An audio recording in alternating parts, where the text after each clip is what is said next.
बिस्मिल्लाहिर्रहमानिर्रहीम। तुमसे है पाकिस्तान में खुशामदीद। मैं हूँ साजिद हुसैन।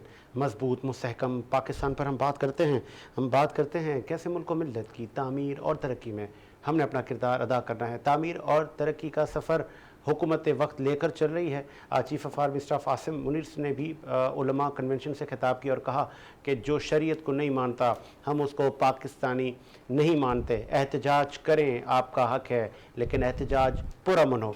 इस पर भी हम बात करेंगे। फिर हम बात करेंगे कुछ हेडलाइंस आज और कल चली तमाम निजी टीवी चैनल्स पर, कुछ निजी टीवी चैनल्स पर और कुछ बड़े अखबारों में। मैं आपको कुछ पढ़ के सुनाता हूँ कि ये क्या अक्कासी करती है, ये क्या जहनीत है।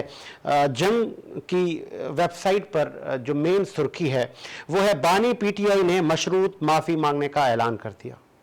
एक्सप्रेस ये कहता है इमरान खान का 9 मई वाक़यात में मशरूत माफ़ी मांगने का ऐलान। ये था एक्सप्रेस। दुनिया क्या कहता है जी, इमरान खान का 9 मई के वाक़यात पर मशरूत माफ़ी मांगने का ऐलान। इमरान खान का सानहा 9 मई पर माफ़ी मांगने का ऐलान। ये 3 बड़े अखबार दुनिया, एक्सप्रेस और जंग, इन तीनों ने एक जैसी ही खबर दी है। उसके बाद हम आ जाते हैं डॉन न्यूज़ पर। डॉन न्यूज़ कहता है 9 मई की फुटेजेस सामने लाएं, कोई कारकुन जलाओ गिराव में मुलविस हुआ तो माफ़ी मांग लूँगा इमरान खान। अब डॉन सही कह रहा है या बाकी जो बड़े 3 अखबारात या बड़े ये 3 चैनल भी हैं, ये क्या एक ही जहनीत की अक्कासी करता है? डॉन कुछ कहता है, बाकी के अखबार कुछ कहते हैं। इस पर भी हम बात करेंगे। फिर हम बात करेंगे, कुछ दिन पहले DGISPR ने भी प्रेस कॉन्फ्रेंस की और उसने बॉर्डर को लेकर और जो स्मगलिंग के मामला थे उस पर नजरसानी की और कहा कि हमारी भी कोशिश है कि ये मामला तो रुक सकें। उन्होंने मिसाल दी अमेरिका और मैक्सिको के बॉर्डर की कि बहुत सारे ऐसे ममालिक हैं जिनके बॉर्डर पर कशीदगी रहती है, 100% चीज़ें नहीं हो पाती, लेकिन हम कोशिश कर रहे हैं कि स्मगलिंग की रोकथाम के लिए काम किया जाए। तो क्या ये अच्छे सफ़र की शुरुआत है? 12 निजी टीवी चैनल से लेकर अखबारों में इस पर ध्यान दिलवाया गया कि बाहर से दहशतगर्द और स्मगलिंग को कैसे रोका जाए। उमूर पर बात करेंगे। स्टूडियो मेरे साथ मौजूद है कराची की मारूफ शख्सियत, पाकिस्तान तहरीक इंसाफ से आपका ताल्लुक है, सलीम सचवे ने ज्वाइन किया। बहुत शुक्रिया सर, सलीम साहब आपने टाइम दिया। उनके साथ सज्जाद अली शाह हमारे साथ मौजूद है, निजी टीवी के आप ब्यूरो चीफ हैं, सीनियर सहाफ़ी है। बहुत शुक्रिया शाह साहब, आपने भी टाइम दिया। मशरूत माफ़ी सर इमरान खान की, कुछ चैनल ने तो ये कहा कि गैर मशरूत, कुछ ने कहा मशरूत, बस मांग ली। तो आप क्या कहेंगे, वाकई खान साहब ने माफ़ी मांग ली? क्योंकि 2 बातें चल रही थी। कुछ दिन पहले DGISPR से 9 मई का सवाल हुआ कि सर पॉलिसी वाज़े करें, तो लेफ्टिनेंट जनरल अहमद शरीफ ने कहा कि 9 मई पर हम जहां हैं और आगे भी यही रहेंगे, हमारी पॉलिसी और हमारे पास कोई तब्दीली नहीं आई। क्या वहां से जो जवाब मिला, फिर उसके 2 दिन बाद हमने देखा ब्रेकिंग चलना शुरू हो गई, इमरान खान ने माफ़ी मांग ली, गैर मशरूत, किसी ने कहा मशरूत, आप क्या कहेंगे? देखें जी, अगर सियासी सुनहरियों में मैं ये देखूं कि वो एक खान साहब जो हैं वो सियासी पार्टी के चेयरमैन है, बानी है, तो उनका हक है सियासी बयान देना। और 7 दिन के अंदर अंदर ड्यूरिंग 7 डेज उनके 3 बयान सामने आए, जिसमें आखिरी बयान ये जिसका रेफरेंस आप दे रहे हैं कि गैर मशरूत नहीं बल्कि मशरूत माफ़ी मांगूंगा मैं। अच्छा, अब अगर आप इसकी डेप्थ में जाते हैं और सारे अखबारों का या सेटेलाइट चैनल्स का जो आप रेफरेंस दे रहे हैं, ठीक है, अपनी अपनी नज़र है, बहरहाल हमारी अपनी सोच है कि 9 मई के हवाले से वो जो बात कर रहे हैं उसमें बड़ी गहराई है। वो कहते हैं कि CCTV फुटेजेस, क्योंकि अलीमा खान ने भी यही स्पीच दी है बाहर आके, CCTV फुटेजेस आप सामने ले आए, अगर हमारे कारकुन, हमारे लोग उसमें हुए तो वो मैं माफ़ी भी मांगूंगा और उनको जो है वो पार्टी से जुदा करूंगा और काबिल सज़ा है उनको सज़ा दी जाए। तो इस सुनहरियों में मशरूत का मतलब होता है कि आप जो माफ़ी मांग रहे हैं एक शर्त पे मांग रहे हैं। तो वो फुटेजेस जो है मैं देख रहा हूँ कि कल से जो है वो सोशल मीडिया पे भरमार हो गई है उन फुटेजेस की। उसमें यास्मीन राशिद की फुटेजेस हैं और वो एक साहब और हैं इनके सियासी रहनुमा बड़े, वो हैं मुराद सईद की हैं, दीगर लोगों की हैं, मतलब सभी की फुटेजेस जो हैं वो बाकायदा तौर पे मौजूद हैं। अच्छा, मोबाइल फुटेजेस भी मौजूद हैं और CCTV फुटेजेस भी मौजूद हैं और उसमें जो नारे लग रहे हैं या जो अज़म जाहिर किया जा रहा है आगे बढ़ने का वो भी मौजूद है। तो तो ये जो बात उन्होंने सियासी कद बढ़ाने के लिए या सियासी उबाल को कम करने के लिए की, आज जब चीफ ऑफ आर्मी स्टाफ ने खिताब किया उसके बाद वजीर आजम साहब ने भी 9 मई को फिर दोहराया। तो ये 9 मई का मुअम्मा मसला या उस वक्त के जो ये हालात हुए थे, जब तक ये मसला हल नहीं होता तो पॉलिटिकल स्टेबिलिटी, डायलॉग आगे नहीं बढ़ सकते। पॉलिटिकल स्टेबिलिटी आप लोग क्या चाहते हैं मुझे ये बताएं। केपी के जो है वो माँ की गोद का मंजर पेश करती है पीटीआई की, वहाँ पे जो हाल ही में जलसा हुआ उसका भी आपने मामला देख लिया, पूरे पाकिस्तान से लोग बुलाए गए थे। ठीक है, रुकावटें भी थी, मामलात भी थे, कारकुनान को तकलीफ भी थी, ऑर्गेनाइज भी सही नहीं हुआ था क्योंकि जाहिर है सख्तियों में प्रॉब्लम आती है। उसके बरक्स आप देख रहे होंगे जमात इस्लामी का धरना जो है बड़ा खुला डुला चल रहा है और बड़ा ठीक ठाक वहाँ पे मजमा है, गवर्नर हाउस पे भी सारा ट्रैफिक जैम है। तो वहाँ में और वहाँ में फर्क है, फर्क दोनों पार्टियों के नैरेटिव का है। ये आवाम के लिए निकले, बिजली का बिल लेके निकले, कई के लिए निकले। इमरान खान ने मांग ली ना माफी, बस आप दो टोक यार, मेरे जरा ये कह रहे मांगी है माफी। मैं बड़ी सीधी गुफ्तगू कर रहा हूँ कि उन्होंने अगर ये शर्त रखी है तो उन्होंने उन तमाम लोगों को जो उनकी मोहब्बत में 9 मई की गिरफ्तारी के निकले थे कि हमारे कायद पे जो है वो तशद्दुद किया गया, उनको पाबंद सलासल गैर कानूनी हिरासत मिली है, नैरेटिव यही था उस वक्त का। उन सब को जो है उन्होंने खुदे लाइन लगवा दिया, वो सब कानून की जद में आ जाएंगे। वो बड़ा जालिम बयान दे गए। मेरे हिसाब से सियासी कारकुनान और सियासी रहनुमा जो पीटीआई के हैं वो मायूसी में, आपने कल देखा होगा असद कैसर 2 जगह टीवी चैनल्स पे बैठे थे, उनसे बात नहीं की जा रही थी और अब्दुल मालिक के भी प्रोग्राम में जो है वो सही जवाब नहीं दे पा रहे थे। मैं बहुत कुछ देख रहा था सहाफती नजर से। तो ये उन्होंने मेरी नजर में ना तमाम लोगों के लिए जो उस जज्बे को लेके निकले थे, मतलब खुद तो फंसे दूसरों को फंसाया, खुद तो बच सकते हैं ना, क्योंकि ये बिहाइंड द बास थे। चलें, मैं एक टेलीफोन कॉल ले लूं। चीफ ऑर्गेनाइजर एक्समैन सर्विस सोसाइटी अजीज अवान साहब ने ज्वाइन किया। खुश आमदीद कहेंगे सर अवान साहब। जी साहिल भाई मेहरबानी। प्रोड्यूसर साहब ऑडियो बढ़ाइएगा अवान साहब की। अवान साहब पहले आते हैं DGI, पहले आते हैं चीफ ऑफ आर्मी स्टाफ। आज आसिम मुनी ने कहा है कि जो शरीयत को नहीं मानता वह पाकिस्तानी नहीं है और एहतजाज करें, लेकिन पुरअमन एहतजाज करें। क्या कहेंगे इस खिताब पर आप? देखें, उन्होंने एक बड़ा अच्छा आज खिताब किया है और इसके ऊपर उन्होंने सारी चीजें वाज़ेह कर दी हैं कि पाकिस्तान में किसी के ऊपर कोई पाबंदी नहीं है कि वो एहतजाज करना चाहे तो करे, लेकिन इंतशार की इजाजत नहीं होगी।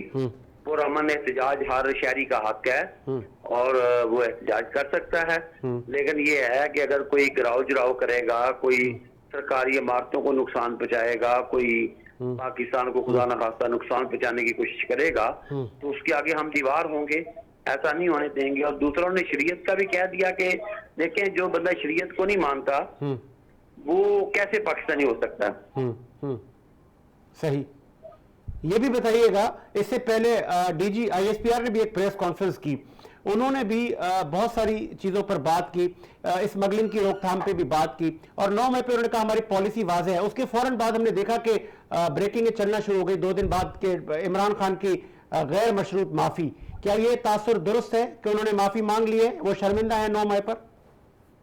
नहीं, अभी तक तो उन्होंने इस पे माफ़ी नहीं मांगी। उन्होंने तो ये कहा है कि अगर 9 मई में PTI के कारकुनान हैं या उनको सबूत पेश किया जाए और इस तरह की उन्होंने बातें की हैं जो बेजा बातें हैं जिन पे बात करनी फजूल है। देखें, 9 मई का वाकया PTI ने किया है, ये कन्फर्म है और इसके पीछे जो एक पूरी तकरीर तरबियत बानी PTI की है और अब वो कभी इस तरह की बात कर देते हैं, कभी इस तरह की बात कर देते हैं कि वो मेरा ख्याल है कि सोच रहे हैं कि कभी सोचते हैं मैं माफी मांग लूं, कभी सोचते हैं कि अपनी अना का मसला बना लेते हैं। आप कितने लोगों को इग्नोर करेंगे? कितने लोग आपके सामने फुटेजेस में हैं कि जिन्होंने कहां कहां नहीं हमले किए, जो PTI के कारकुन थे, जो PTI के रिश्तेदार थे, जो PTI के मरकजी लीडर थे, तो उनको कहां कहां आप जो है इग्नोर करेंगे।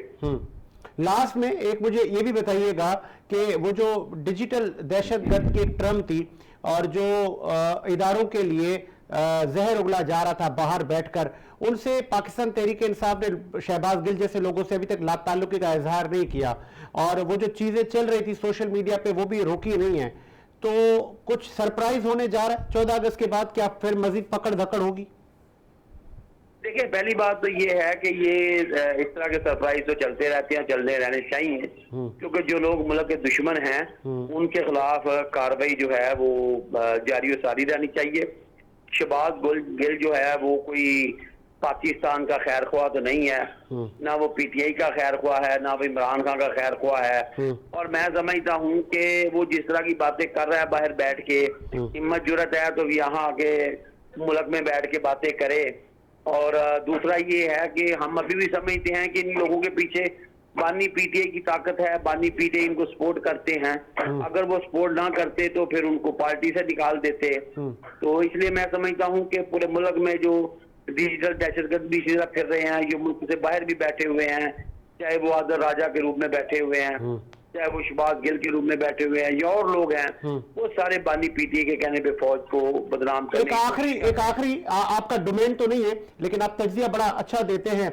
एक आखिरी आपसे, हुकूमत ने कानून साजी कर दी है मखसूस नशिस्तों को लेकर, लेकिन अब पीटीआई कह रही हम फिर अदालत जाएंगे, सुप्रीम कोर्ट जाएंगे। आपको लगता है कि सुप्रीम कोर्ट से फिर उनको रिलीफ मिलेगा?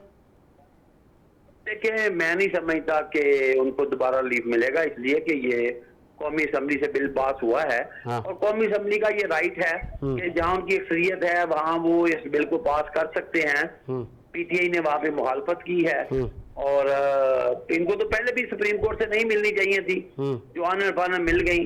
लेकिन अब भी मैं समझता हूँ कि मेरा ख्याल है कि शायद इस दफा सुप्रीम कोर्ट कौमी असम्बली के जो हमारे मोअज़्ज़र अरकान हैं उनकी इज्जत का और उनकी इस ऐवान का ख्याल रखे। ठीक, बहुत शुक्रिया आपके कीमती वक्त का। अजीज अवान साहब ने अपना मौक़िफ़ दिया। सलीम सचवानी साहब, सारी सिचुएशन आपके सामने, फ़ोन कॉल भी आपने सुना, शाह साहब की भी गुफ्तगू आपने सुनी, माफ़ी नहीं मांगी। कुछ अखबारों ने, कुछ न्यूज़ चैनल ने गलत खबरें चलाई हैं। उन्होंने कहा पहले फुटेजेस लाएं फिर मैं फैसला करूँगा कि मैंने माफ़ी मांगनी या नहीं मांगनी। देखिए, सबसे पहले तो मैं हमारे मोहतरम आर्मी चीफ साहब के इस बयान से इख्तिलाफ करूँगा कि जो शरीयत को नहीं मानता वो पाकिस्तानी। हमारे यहाँ पे ईसाई भी रहते हैं, हिंदू भी रहते हैं, यहूदी भी रहते हैं और दीगर मज़हब के रहते हैं जिनको हम मुसलमान तो तस्लीम नहीं कर सकते मगर उनको पाकिस्तानी मानते हैं। या तो ये कह देते कि तमाम गैर मुस्लिम जो है वो आज से पाकिस्तानी नहीं है, क्योंकि कोई भी गैर मुस्लिम है वो शरीयत को नहीं मानता। और इस वक्त आप देखें तो शरीयत पे तो सबसे ज़्यादा जो शरीयत की खिलाफ वर्जी हो रही है वो हुक्मरान तबके में हो रही है और इस्टेब्लिशमेंट के अंदर हो रही है, जो जिसके अंदर में IPP जैसे ऐसे अवाम दुश्मन मुआहदे किए गए, जिसमें बानियात के ऐसे मुआहदे किए गए जिससे मुल्क को और मुसलमानों को और पाकिस्तानी मुसलमानों को और दीगर पाकिस्तानी शहरियों को भी इसका गाला भुगतना पड़ रहा है और पड़ रहा है। तो सर, ये तो जो दूसरा बात कर रहे हैं, ये जो माफ़ी की बात कर रहे हैं आप, तो देखें आप CCTV फुटेजेस की जो है, CCTV जो फुटेजेस है वो जो है उसको आप देख लें कि उसकी में किस तरीके से है। CCTV फुटेजेस आपने अभी तक दिखाई नहीं है कौम को। आप बताएं CCTV फुटेज में किस तरीके से वो अंदर दाखिल हुए, किस तरीके से उन्होंने शीशे तोड़े और किस तरीके से उन्होंने खान साहब को कुर्सी से धक्का दिया, किस तरीके से उन्होंने खान साहब के ऊपर डंडे बरसाए। और जावेद लतीफ साहब ने 9 मई के लिए इतराफ जुर्म कर लिया है। जावेद लतीफ साहब ने कहा जो 9 मई के में अदालत के अहाते में गैर कानूनी और गैर आईनी तरीके से जो रेंजर्स गई थी वो हमारे हुक्म पर गई थी। जब इनके हुक्म पर गई थी तो बुनियाद उन्होंने डाली 9 मई की गैर कानूनी और गैर आईनी तरीके से, और फिर उसके बाद में अपने जुर्म को छुपाने के लिए CCTV फुटेजेस भी जाया कर दी इन्होंने। तो वो CCTV फुटेजेस लाई जाए और जो जो उसको छुपाने के मुजरिम है उनको भी सजाएं दी जाए। और जो खान साहब के साथ जिन लोगों ने ज्यादती की है वो भी आए और बड़ा करें अपना दिल और माफी मांगे।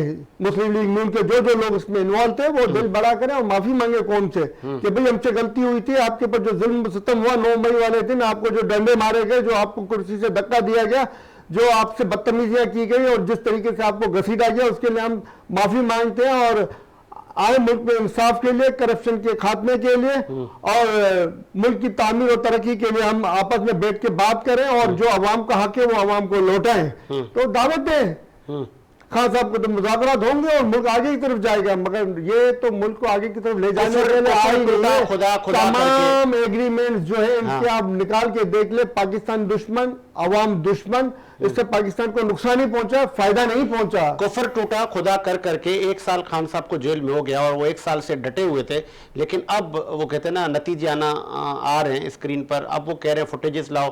क्या आपको लगता है कुछ अरसे बाद ये मुकाबला नया नहीं है, 1 साल के बाद नहीं कह रहे हैं, उससे पहले कई माह पहले भी ये बात हो चुकी है। अच्छा। ये नई बात नहीं है कि कमेटी की बात हुई थी, माफिया जुडिशियल इंक्वायरी करें, जुडिशियल इंक्वायरी करें। हाँ जुडिशियल इंक्वायरी क्यों नहीं हो रही है? बताए ना, क्यों छुपाया जा रहा है? आर्मी की इमलाक पे हमला हुआ, जुडिशियल इंक्वायरी नहीं होती। यार आर्मी की कौन सी इमलाक पे हमला हुआ? कौन सी आर्मी की इमलाक? किसी आर्मी की इमलाक पे चीफ जस्टिस हाई कोर्ट ने कहा था, कौन सी आर्मी के क्या कोर कमांडर और आर्मी की तनसीबात है? जीएचक्यू नहीं है तो आर्मी की तनसीबात है। पाकिस्तान की हर इमारत जो है ना पाकिस्तानी कौम की, मेरी बात सुनो, पाकिस्तान की हर इमारत जो है ना वो पाकिस्तानी कौम की इमारत है, मतलब और उसको इसकी हिफाजत करना पाकिस्तान की आर्मी की और पाकिस्तान के पुलिस की और दीगर सिक्योरिटी इदारों की जिम्मेदारी है। तो उसको वो जिम्मेदारी क्या है? तो वो काम बांग्लादेश में आपको छोड़ के कहाँ भाग गए थे जिनकी जिम्मेदारी थी उसकी हिफाजत? बांग्लादेश में कमांडर साहब को अकेला छोड़ दिया गया था वहां पर। ये बात मैं 10 दफा कह चुका हूँ आपको और 10 दफा फिर मैं कहूंगा, अगर आप 10 दफा यही बात रिपीट बांग्लादेश में कमांडर आप साहब को किसके हुक्म पर वहां पे तैनात छोड़ा गया था? बांग्लादेश में एक स्टूडेंट ने सीना तान के कहा कि मुझे मारे गोली, और गोली मार दी गई जी। उस पे हसीना वाजिद ने कहा 24 अफराद को गोलियां मार के शहीद कर दिया गया। उस पे हसीना और 9 वाजिद मई की को स्टेटमेंट 24 अफराद को गोलियां मार के शहीद कर दिया उस पे गया। हसीना वाजिद ने कहा कि मारे और मारे, इनको ऐसे ही मारे। तो फिर आज आपने देखा हसीना वाजिद और उसकी हुकूमत गई। तो सर ये गोलियां मारने वालों को सोचना चाहिए। तो हमारे लोगों ने नहीं मारी 9 मई को सर, गोलियां हमारे लोगों ने नहीं मारी 9 मई को। 9 मई को 24 अफराद शहीद हुए। 24 अफराद 9 मई को मारे गए। वीडियो कहाँ है? कोई सबूत हमें है? सबूत नहीं मिला। आज तक हमें नहीं मिला। जुडिशियल इंक्वायरी बैठाए तो सबूत आएंगे ना सामने। जुडिशियल इंक्वायरी इसीलिए तो छुपाई जा रही है, जुडिशियल इंक्वायरी इसीलिए तो की नहीं जा रही है कि पता है सारे सबूत आ जाएंगे। जो 24 अफराद जिनको शहीद किया गया उससे भी लवाकिन आई है, जिनको आज जोर जबरदस्ती इंक्वायरी नहीं जाने दिया गया, उनको तुमने गायब कर दिया गया, तुम्हारे बच्चों को गायब कर दिया गया, तुम्हारे खानदान को गायब कर दिया गया। लोग आ रहे हैं ना, आप क्यों नहीं निकल रहे? चले चले एक मिनट ठीक है, आगे आप शासन। बलोचिस्तान में कितने सालों के बाद हो रहे हैं? तो आप निकले ना, कितने सालों के बाद बताए तो आपके 20 साल आप भी 20 साल सर ये आप देख के आगे पहले सिर्फ बलोचिस्तान में ये चीज थी, तो उन्हें देख के आप आगे बढ़े ना। उसके बाद सिंध और खैबर पख्तूनख्वा में ये चीज आई, अब पंजाब में भी ये चीज आ गई है। और सारे और बदमाशी गुंडागर्दी का ये चाम खत्म होना चाहिए। आवाम को हक मिलना चाहिए, आवाम के हकूक के मुताबिक एग्रीमेंट होने चाहिए। और जो IPPs के और दीगर जो मादियात के जो जाली एग्रीमेंट हुए जिससे आवाम को नुकसान पहुंचाया गया वो तमाम खत्म किए गए, वो तमाम खत्म किए गए। जब हो जाए ना फिर बात कीजिएगा। अभी तक तो लूट रहे, वो करवाया अभी तक तो लूट रहे, आप लोग अभी तक तो लूट रहे, मुआहदे वो अभी तक तो लूट रहे, अभी तक तो लूट रहे। मुआहदे करने वाले आप नून लीजिए, खत्म हो गए, मुआहदे करने वाले आप नून लीजिए। और 19 आपके निकले एग्रीमेंट भाई, उनके तो नहीं निकले। हमारे सामने आप लोग क्या है? आप बकवास कर ले, फिर मैं बात करता हूँ। ठीक है सर। 1995 बातें बकवास लगती है इनको। बात सुनो ना भाई, ये जो प्रूफ के साथ बात कर रहा हूँ, इंतशार फैलाते हैं, प्रूफ के साथ बात कर रहा हूँ, प्रूफ के साथ बात कर रहा हूँ। बकवास कर रहे, खाली हवा में तीर छोड़ रहे। अब खोल के नेट पे चेक कर ले, गलत निकले तो मैं जिम्मेदार हूँ। चेक कर लूं नेट पे, मैं आपको चेक करवा दूंगा, मैं आपको चेक करवा दूंगा। पहले बात सुनो, पहले आप सुनेंगे तो चेक करो। आप बताएं। पाकिस्तान की जरूरत 22,000 मेगावाट, हाँ ऐसे ही, ठीक है। एग्रीमेंट IPPS के 48,000 मेगावाट। चश्मा पावर प्लांट, कैनूब पावर प्लांट और थरका और दीगर पावर प्लांट से बिजली वो अलग। हमारे पास तमाम बिजली मौजूद। 2015 में जाली लोड शेडिंग की गई, नवाज शरीफ साहब के दौर में जाली लोड शेडिंग की गई और 25,000 मेगावाट बिजली के नए मुआहदे किए गए 2015 के अंदर। वो यानी ये समझ लें कि हमारे पास पूरा गिलास मौजूद है जिसमें हम पानी की पूरा जखीरा मौजूद है, हम आधा गिलास पानी भर रहे हैं, जखीरे में से नहीं उठा रहे हैं। और क्योंकि हमें लालच है वहां से कमीशन मिलेगा तो हम वहां से दूसरे जखीरा खरीद रहे हैं और उसमें से पानी डाल रहे हैं। ये काम उन्होंने कौम के साथ में किया है 2015 में, ताकि पाकिस्तान मुकम्मल तौर पे डूब जाए और आने वाली गवर्नमेंट जो है वो तबाह बर्बाद हो जाए। मगर इसको पता नहीं थी कि आने वाली गवर्नमेंट अल्लाह की रहमत से, अल्लाह की तरफ से खान साहब जैसे ईमानदार लीडर के नसीब में आएगी, जो पाकिस्तान को तबाही से बचाएगा और मुल्क को आगे की तरफ ले जाएगा। ठीक है, और जो इन्होंने छोड़ा तो उससे दुगना छोड़ के जाएगा। आगे आपको शाह साहब, कल ख्वाजा आसिफ बैठे हुए थे निजी चैनल पर, वो कह रहे थे कि खान साहब पर फौजी अदालतों में मुकदमा चलाए जाएं। देखिए जी, उनके कहने से तो फर्क तो कोई नहीं पड़ता, वो सियासी बयान है, लेकिन जो राइट है सारे नहीं, एक जमहूरी मुकदमे हुकूमत का और एक जमहूरी सियासतदान के लिए कह रहे हैं कि भाई इसके फौजी अदालतों में चलाएं, कल फिर खुद भी आएंगे। देखिए, मैं वही आपसे अर्ज कर रहा हूं जब ये कि वो साहिब अगर- इख्तिदार वो बनते अगर हैं, ऐसा करेंगे। हाँ। देखिए, अभी इन्होंने एक इख्तलाफ किया, आपके आर्मी चीफ से इन्होंने इख्तलाफ किया कि जी वो शरीयत की बात हो रही है, तो पाकिस्तान में तो हर नस्ल और हर रंग हर मजहब का लोग मौजूद है। हाँ। ये एक इख्तलाफ है इनका, लेकिन बात का जो सही मकसद था वो ये था कि शरीयत का, इस्लामी जमहूरिया पाकिस्तान में शरीयत का निज़ाम चल रहा है, हम शरई निज़ाम के तहत आइन बना हुआ है हमारा, तो उस आइन को जो मुकम्मल किया गया वो शरीयत को मद्देनजर रखते हुए किया गया। तो उस बात का जो मकसद है वो कुछ और है, उसको उल्टा बयान करके फसाद फैलाना, इंतशार फैलाना, ये पीटीआई का जो है वो वतीरा रहा है। और हर बात पे यू टर्न कर लेना, हर बात, और झूठ को इस तरीके से फैलाना कि झूठ सच लगने लगे, और रो रो के, चीख चीख के, पीट पीट के, चाहे वो खवातीन के जरिए फैलाया जाए, चाहे वो सोशल मीडिया दहशतगर्द जो डिजिटल दहशतगर्द है उनके जरिए फैलाया जाए, टीवी पे बैठ के फैलाया जाए। आप आज जो है वो तवज्जो से फवाद चौधरी को सुन लें, तवज्जो से आप जो है फैसल वाडवा को सुन लें, तवज्जो से आप चौहान को सुन लें, किस तरीके से इन लोगों के झूठ और कत्ते छट्टे वो खोल रहे हैं बैठ के, किस तरीके से खोल रहे हैं। मैं खोल रहा हूँ, सवाबी आप खोल जलसा रहे हैं। कामयाब हो गया, सवाबी जलसा कामयाब हुआ। दुनिया ने उसके ऊपर रिमार्क्स दिए, मैं क्या रिमार्क्स दूं आपके सामने। अगर इमरान खान यही जलसा करता तो क्या ऐसा जलसा, भोंडा जलसा होता जिसपे इमरान रियाज बाहर निकल के कह रहा है 30% लोग भी नहीं थे। वीडियो देखे, उसका बयान आया, वीडियो बयान आया। यार ये सबसे झूठ तो ना बोलो यार, उसका बयान है, ये मेरा बयान नहीं है। हाँ, मैं उसी का बयान आपको सुना दूंगा। लोग नहीं आ सके, ये नहीं हो सका, रुकावटें थी, फलाना था। अब रीजंस तो बयान करोगे, यूथिया हो भाई, यूथिया सहाफी तो करेगा ना अपने हिसाब से बयान, लेकिन मुंह से तो निकला ना 30% लोग नहीं थे। बात ये है, सवाबी तो मैं नहीं जाऊंगा, घुमा के आप लोग करते हो, टोपी अल्लाह को जवाब देना, भजन भाई अल्लाह का है क्या हम काफिर है क्या, हम कलमे नहीं पढ़ते क्या, बल्कि हमारी कब्र हमारा हिसाब है। तो ठीक है, मुझे लगता है मरना है, अल्लाह का जवाब देना, ले रहे होगे ठीक है। कि यार मैं जलाया तो जलाया याद रख लो यार, वहाँ भी यूटर्न ले याद रख क्या लो। क्या तकारीर ठीक थी, रियासत मुखालिफ तकारीर तो नहीं थी। बात यह है कि अली अमीन गंडापुरी जो है वो पूरी वफादारी का सबूत देने की कोशिश कर रहे थे, क्योंकि सीटें जो मिली हैं, जितने लोग स्टेज पे मौजूद थे वो फैज़याब हुए हैं तो बानी पीटीआई की वजह से हुए। अच्छा, उनके नाम की इज्जत मिली हुई है। उन्होंने एक जुमला कहा, आपने शायद सुना नहीं होगा, कि मोबाइल की लाइटें जलाओ, इमरान खान तक जाएगा ये, लाइटें जलाओ, उसके नाम पे आए हो, लाइटें जलाओ। वो लाइटें जली नहीं, कुछ जली, कुछ बुझ गई, कुछ जली नहीं, कुछ कुर्सियां कैसे लाइटें जलाती मोबाइल की, झूठ वो बोलते हैं, जली शर्म नहीं नहीं। हम आती तो यार, झूठे हैं, ये पक्के जो है ना, कुरान और हदीस पे चलने वाले लोग हैं, हमारा मतलब काम नहीं कुर्सियां है। भी खाली लोग नहीं हम थे। झूठे भी हैं, हम गुनाहगार भी हैं, मगर ऐसे मक्कार नहीं है यार। हाँ। फौज में अफरा तफरी फैलाएं, अवाम में अफरा तफरी फैलाएं, लोगों में अफरा तफरी फैलाएं, सियासत की ऐसी तैसी करें, मुल्क को बेच के खा जाएं, घड़ियां बेच के खाएं, कफलिंग बेच के खाएं, कलम बेच के खाएं। यार नहीं करो यार, मतलब कितना झूठ चलेगा, हर जगह तो जलील हो रहे हो। साइफर लहरा दिया, फिर कह रहे हो अमेरिका में बुखारी साहब क्या कर रहे हैं, जुल्फे बुखारी को मेहरबानो क्या कर रही हैं, अमेरिका के आगे फेंक रही है ना चीजें। तो भाई साइफर लहरा दिया तो क्यों उनसे आप मदद मांग रहे हो? क्या हो, ट्रम्प आपको आज मैं डिक्लेयर कर रहा हूँ, यहाँ बैठ के ये बात गलत साबित हो तो आप पूरी पीटीआई से कहिएगा मुझसे आके मुनाजरा करें।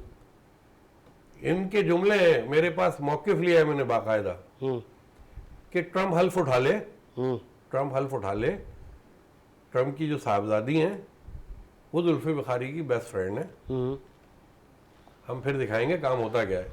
मेरी गुफ्तगू हुई है बार्सिलोना के इजलास में, अच्छा, वहाँ सब मौजूद थे। वहाँ इनके कौन कौन बैठे, इनका कासिम सूरी वहाँ बैठा है, सुन ले आप। इनके मुन्ना सलवी वहाँ बैठे हैं, अच्छा, मुन्ना सिलाई। बांग्लादेश के हालात से पाकिस्तान को सबक नहीं लेना चाहिए? पाकिस्तान ने बांग्लादेश को गद्दार की हैसियत से ही देखा था। बड़े दिन बाद तो मुजीब पाकिस्तान को मानने को तैयार हो गए और इंडिया को छोड़ दिया शेख उन्होंने। मुजीब के मुजस्समे को भी जूतों के हार पहनाए गए। देखें, ये चीज तो इंडिया के लिए रोना है ना, चीखें जो निकल रही हैं आपके काम की निकल रही है ना। इस मुल्क के लोगों ने कुछ तो काम किया जो इंडिया की चीखें निकल रही। मकबूजा कश्मीर में इंडिया की चीखें निकल रही हैं, बांग्लादेश पे हाथ रखा हुआ था, इंडिया की चीखें निकल रही हैं। तो ये आपकी कामयाबी है, ये फख्र पाकिस्तान की बात है। अच्छा, ये बात है सीधी फख्र पाकिस्तान की। अफगानिस्तान से क्या हमला हुआ, शेख मुजीब के पाकिस्तान का साथ कितना हाथ था लोगों शेख को बताएं। मुजीब के साथ मैं आपकी तरफ भी लाऊंगा, ये मैं लास्ट पूछ लूं शाह साहब से, शेख मुजीब के मुजस्समे के साथ, उसकी रूह के साथ, उसकी बेटी के साथ नाजायजी है या सही हुआ? उसने बरगला के पाकिस्तान को तोड़ा था, वो इसी काबिल था। सही हुआ उसके साथ, बिल्कुल सही हुआ। ठीक है। सलीम से चौधरी साहब, बांग्लादेश के हालात से हमारे हुक्मरानों को सबक नहीं लेना चाहिए? सर, हुक्मरानों को सबक लेना चाहिए। जो ये 3 साल से ख्वाब देख रहे हैं कि हम मईशत को सही कर लेंगे तो सब आवाम हमारी तरफ हो जाएगी। जुल्म और सितम, मईशत तो हसीना वाजिद ने भी बहुत अच्छी कर दी थी, मगर उसके बावजूद देखे जुल्म और सितम और गुलामी अवाम ने बर्दाश्त नहीं की। तो ये उनके लिए सबक है कि आप कुछ भी कर लो, आपके मुकद्दर में जिल्लत ही है अगर आप इंसाफ का निजाम कायम नहीं करते तो। और शेख हसीना वाजिद ने तमाम अपोजिशन की जमातों को अंदर किया हुआ था। इन्होंने जो बात की शरीयत और आइन को मिला के, तो सर शरीयत एक अलग है और आइन एक अलग है। आइन के अंदर तो आपके अभी करप्शन के 50 करोड़ की करप्शन जायज करार दे दी गई है, जो कि आपके सामने है कि शरीयत के हिसाब से मुमकिन ही नहीं है। 1 रुपए की करप्शन मुमकिन नहीं है। 1 रुपए की चोरी हो या लाख रुपए की चोरी चोरी है और उसकी सजा जो है वो शरीयत में मौजूद है। तो हम शरीयत के हिसाब से कितनों को सजाएं दे रहे हैं, और इसकी इब्तिदा ऊपर से होनी चाहिए। इसकी इब्तिदा ऊपर होनी चाहिए। जिस दिन हमने शरीयत को सिर्फ मुंह जबान से बात करने का जरिया बनाने के बजाय इस पर अमल दरामद शुरू कर दिया ना, जो जितने भी हमारे यहाँ पे शराबे पीने वाले और शराबे बिकवाने वाले हैं, और जितने भी यहाँ पे स्ट्रीट क्राइमर को, डिकेट और ये जिनको बनवाने वाले हैं, मैं स्ट्रीट क्राइमर डिकेट को बनवाने के जो जिम्मेदार है, जो मुल्क को लूट रहे हैं, जिसकी वजह से ये वजूद में आ रहे हैं, तो उनको सबसे पहले उनके हाथ काट के अवाम को सबक मिलना चाहिए कि जब ऊपर वाले नहीं बचे तो आप भी नहीं बचोगे। तो शरीयत सिर्फ मुंह जबान से बात करने से शरीयत के निजाम सोशल कायम मीडिया किया पे जाए। एक ट्रेंड था कि यार बंगालियों ने अपने ही बानी के मुजस्समे को तोड़ा, उस मुजस्समे को जूतों के हार पहनाए, ये गद्दार कौम है, इसी ने तो इनको मुल्क आज़ाद करके दिया। आपने ये बानी के ही नहीं है। देखिए, ये बांग्लादेश का इंटरनल मामला है, ठीक है। अब अगर 100 या 200 बंदों ने मुजस्समा तोड़ा, अब कितने वहाँ पे करोड़ों लोग आबाद हैं, उनमें से कितने के जो हसीना वाजिद के इख्तिलाफ रखते हैं और कितने इख्तिलाफ रखने के बावजूद भी शेख मुजीब को पसंद करते हैं, वो जानते हैं, हम नहीं जानते। सही। तो ये इस पे हम बहस करें, बैठ के हम बड़ी बड़ी बातें करें, तो मेरे ख्याल से वेस्टेज ऑफ टाइम है। हम अपनी फिक्र करें, जो ये मुल्क को डुबोए जा रहे हैं, मुल्क को तनज़्ज़ुल की तरफ ले जा रहे हैं और अभी तक कुछ कर नहीं रहे। अब आते हैं बड़ा इंपॉर्टेंट, आपने कहा कुछ कर नहीं रहे। सर, बिल मंजूर कर दिया कौमी असम्बली ने, सदर मुमलिकत ने उस पर साइन कर दी, सेनेट में बिल चला गया, जो कि अदलिया की तरफ से आपको मखसूस नशिस्तों पे इंसाफ मिला था, कहीं रिलीफ मिला था, उस पे कानून साजी हो गई है। सर, ये मुझे बताएं, 2 वज़ीर-ए-आज़म नाहल हुए थे, अगर इसी तरह कानून बनते तो 2 वज़ीर-ए-आज़म जो नाहल हुए थे ना, तो वो बच जाते पार्लियामेंट से। पार्लियामेंट बिल पास करके उनको बचा लेती। नहीं तो पार्लियामेंट कानून साजी का इख्तियार रखती है, पार्लियामेंट सुप्रीम है। यही कह रहा हूँ कि वो बचा सकती थी इनको, मगर नहीं बचाया। क्यों? कि अगर वो बचाती भी तो आने वाले वज़ीर-ए-आज़म के लिए बात हो जाती, जिसको सजा मिल चुकी है उसके लिए नहीं होती। जब एक फैसला हो चुका है तो कानून जो भी बनता है, गलत बनता है या सही बनता है, वो आगे के लिए इंप्लीमेंट होता है। उस वक्त के लिए इंप्लीमेंट नहीं हो जाता कि सुप्रीम कोर्ट के फैसले को आप बुलडोज कर दो, ये मुमकिन ही नहीं है। अच्छा जी बिल्कुल, 100%। इलेक्शन कमीशन ने भी नजरसानी की दरख्वास्त दी हुई है, हुकूमत वक्त ने भी दी है, फिर कानून साजी भी हो गई। मैं वही कह रहा हूँ, इलेक्शन कमीशन के ऊपर तो पिटीशन जानी चाहिए, जस्टिस फाइज साहब के ऊपर पिटीशन जानी चाहिए कि भाई इन लोगों ने जो पीटीआई के साथ जुल्म किया है, तो वो तमाम पीटीआई के मुकदमात से अलग हो जाए। और उनको मुंह जबानी कई दफा कहा गया, मगर ये अलग नहीं हो रहे, तो इसके तो फरीक बनने का कोई गुंजाइश ही नहीं है। इलेक्शन कमीशन ने जिस तरीके से पीटीआई को बुलडोज करने में किरदार अदा किया, तो उसके ऊपर तो क्रिमिनल एक्ट और गद्दारी एक्ट के तहत मुकदमा चलने चाहिए, जो कि नहीं चल रहे। क्या हुकूमत वक्त ने कोशिश तो की है, लेकिन आपको लगता है कि जजेस इसको उड़ा के फेंक देंगे? सर लगता नहीं है, हकीकत है, कैसे मुमकिन है? कल फिर कोई वो फैसला आएगा हुकूमत के खिलाफ, वो फिर कोई कानून निकाल के बैठ जाएंगे। अब जैसे सजा मिल रही थी नेब से जिनको सजा मिलनी थी वो कानून निकाल के बैठ गए। सजा हो जाती ना इनको तो वो कानून काम नहीं आता इनको। मगर सजा होने वाली थी और कानून निकाल के बैठ गए, जिसकी वजह से वो बचे हुए हैं। ये बड़ी कानूनी बात है। और जब नई असेंबली आएगी तो वो इनकी इसको बुलडोज करेगी, दोबारा मुकदमा खुल जाएंगे। अच्छा शाह साहब, आप इसमें रहनुमाई करें, ये जो कानून साजी हुकूमत कर रही है, सलीम सचवानी साहब ने कहा है कि फैसला आ चुका है, अब आप जितनी कानून साजी करें, आप डिले करेंगे ऑर्डर आ जाएगा। वजीर आजम साहब चलो ना लो, आपने तो इन अदालत की, अदालत के फैसले को नहीं माना और आप कानून साजी ले आए, क्या दुरुस्त है? जिस सियासी कारकुन की तरबियती झूठ पे हो, इंतशार पे हो, वो बात क्या सीधी करेगा?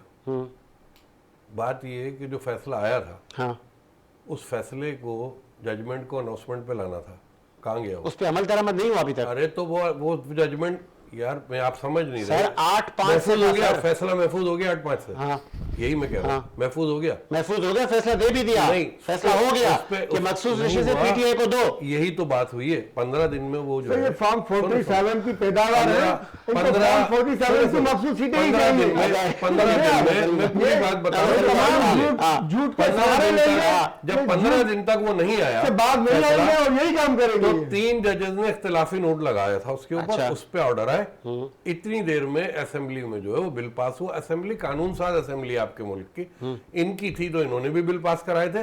इन्होंने कौन सा बिल पास कराया था? वो तोशा खाने का था। एक और टेक्निकल बात, वो बगैर एक और इत्तला के लोगों से साइन कराए गए थे। 5 रुकनी जजेस ने फुल कोर्ट का फैसला था, मैं वही आप सर्च कर रहा फुल हूँ, कोर्ट का उस फैसला था। फैसले को कानून साज असेंबली ही बनाती है। कोर्ट को कौन देता है? हाई कोर्ट हो गया, सुप्रीम कोर्ट हो गया, कानून साज असेंबली हमारे पास मौजूद है। नहीं, एक टेक्निकल बात है ना, फैसला आ गया कि मखसूस फैसला रिश्ते 15 दो। दिन तक जो है वो डिलीवर नहीं हुआ था। अच्छा, जब जाके 3 जजेस ने वो इख्तिलाफी नोट के ऊपर बात की, उससे पहले वो इख्तिलाफी नोट भी आया। उसके अलावा जो है कानून साज असेंबली में आप चले, आप कह रहे 3 जजेस ने इख्तिलाफी नोट लिखा था, लेकिन 8 ने तो पॉजिटिव लिखा था। तो वो 8 ने वो जजमेंट को विड्रॉ होता है ताकि फैसले के लिए, अमल दरामद के लिए कहा जाए, नोटिस किए जाए। हाँ, वो नोटिस करने से पहले वो, यार इतना सा फैसला होगा कि जो सुनाया गया था वो बहुत लंबा कितने फैसला सफ़ों है, का? हाँ, ऐसे ही। वो नहीं सुनाया गया। हाँ, वो 15 दिन से ज्यादा ओवर हुआ है, उसकी पूरी डिटेल है मेरे पास लैपटॉप में। वो ओवर हुआ है, उसी का फायदा उठाते हुए हुकूमत ने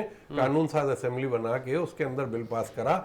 जिस तरीके से इन लोगों ने बिल पास करा, बिल से बदबू नहीं आ रही कि ये हुकूमत चाह ही नहीं रही कि मखसूस रिश्ते से पीटीआई को मिले? मैं आपको बताऊं कि जहां तक मैं समझ रहा हूं हाँ, कि 9 मई के मसले में जो मुल्क दुश्मनी का अंसर आ गया है, उस वजह से रोका जा रहा है। उस वजह से इंटरनेशनल लेवल पे भी जो है वो पीटीआई को स्पेस नहीं मिल रहा। अच्छा, और मुल्क में भी नहीं मिल रहा, आवाम भी नहीं दे रही स्पेस।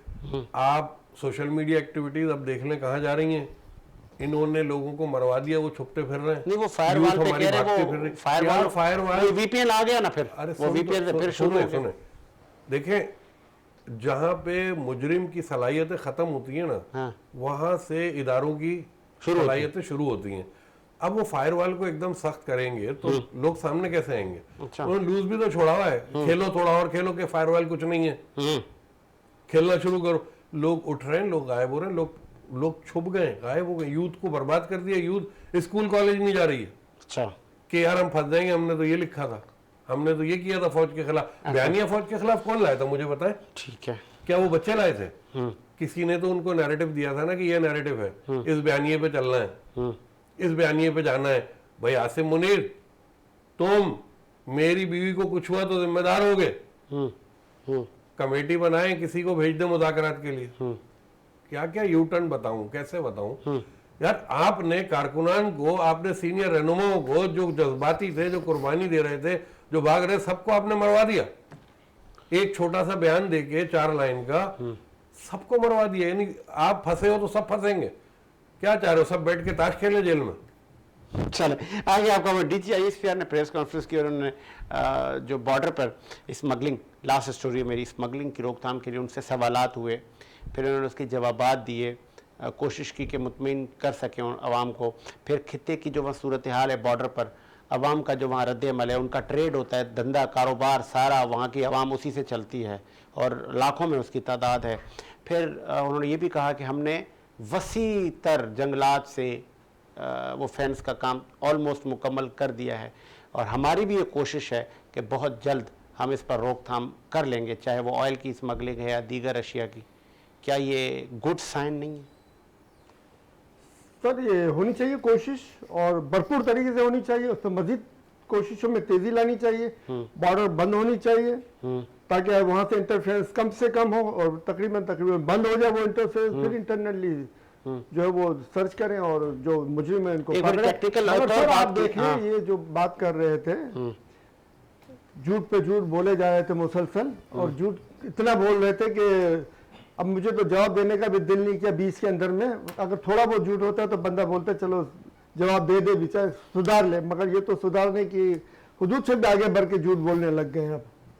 अब आप लोग हार गए। अब आप देखें ये बता रहे हैं कि तोशा खाना और इद्दत का केस, खान साहब के उनको कुछ नहीं मिला तो दुनिया भर में पाकिस्तान को इन लोगों ने बदनाम करवाया।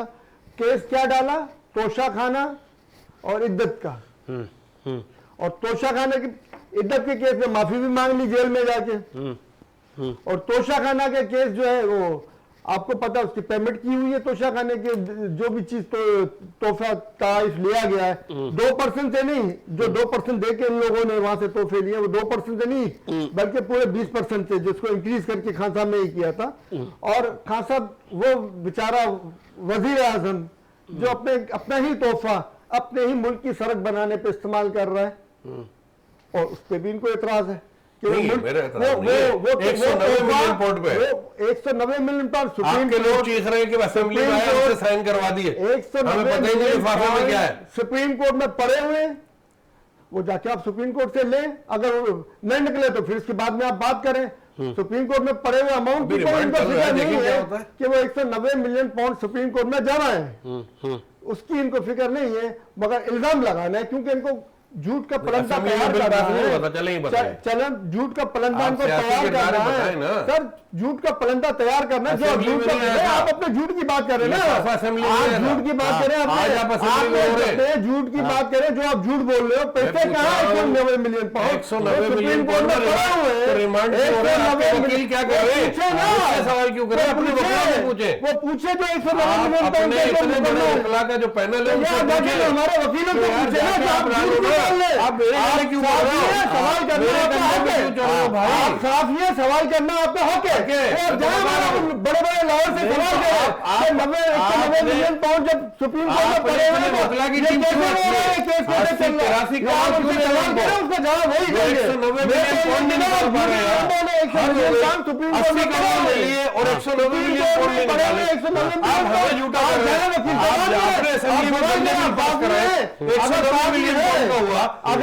मिलियन या नून लीग के नुमाइंदे अगर नून लीग के नुमाइंदे सवाल कीजिएगा, आपको जवाब मिलेगा वहां से।